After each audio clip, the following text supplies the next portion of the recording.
Doctor बाबा साहब अम्बेडकर जी ने 21 साल बौद्ध धम्म का गहरा अध्ययन करके 14 अक्टूबर 1956 में नागपुर में अपने लाखों अनुयायी के साथ बौद्ध धम्म की दीक्षा ली। उसके बारे में आपकी क्या राय है?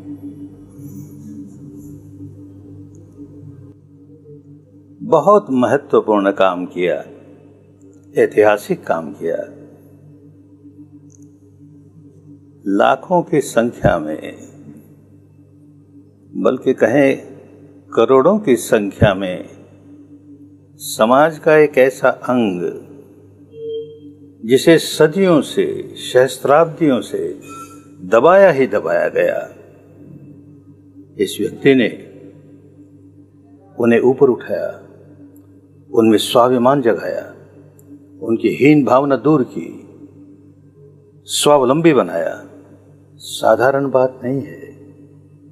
बाबा साहब जैसा ही कोई सबल व्यक्ति ये काम कर सकता था, दूसरा कोई नहीं कर सकता। इसके लिए बाबा साहब के प्रति कोई भी समझदार व्यक्ति होगा तो उसके मन में श्रद्धा का भाव जागेगा, गौरव का भाव जागेगा। सारे विश्व के लिए बहुत बड़ी बात हुई, भारत के लिए हुई सो तो हुई, सारे विश्व के लिए बहुत बड़ी बात हुई। विश्व में अनेक क्रांतियां हुई, फ्रांस में क्रांति हुई, रूस में क्रांति हुई, चीन में क्रांति हुई, और जितनी भी क्रांतियां हुई उनका फल आया। लेकिन एक भी क्रांति ऐसी नहीं हुई जिसमें लोगों का रक्तपात न हुआ हो, जिसमें खून खराबा न हुआ हो। ये एक ऐसा व्यक्ति, संसार को इसने बताया कि बिना रक्तपात किए, बिना खून खराबा किए इतनी बड़ी क्रांति लाई जा सकती है, जो ऐतिहासिक क्रांति है।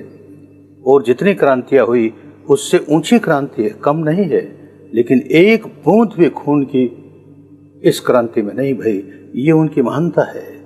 कितनी शांतिपूर्ण ढंग से उन्होंने एक क्रांति पैदा की। भारत सरकार ने उनका सम्मान किया, उनको भारत रत्न की उपाधि दी। मैं कहता हूं, एक दिन विश्व को होश आएगा कि इतनी बड़ी शांतिपूर्ण क्रांति करने के लिए उनको नोबेल पीस प्राइज दिया जाएगा और वो विश्व रत्न होंगे। होएगा, लोग समझेंगे, समय आएगा। एक बात जो ये कही गई कि बाबा साहब ने 21 वर्ष तक बुद्ध की शिक्षा का गहन अध्ययन करके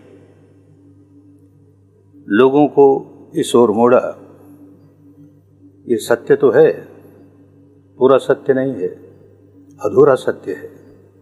बाबा साहब जैसा मेधावी व्यक्ति, अध्ययनशील व्यक्ति, भारत का कोई दूसरा राजनेता इस पीढ़ी का, पिछली पीढ़ी का, उनके जितना शिक्षित नहीं, एक भी नहीं हुआ।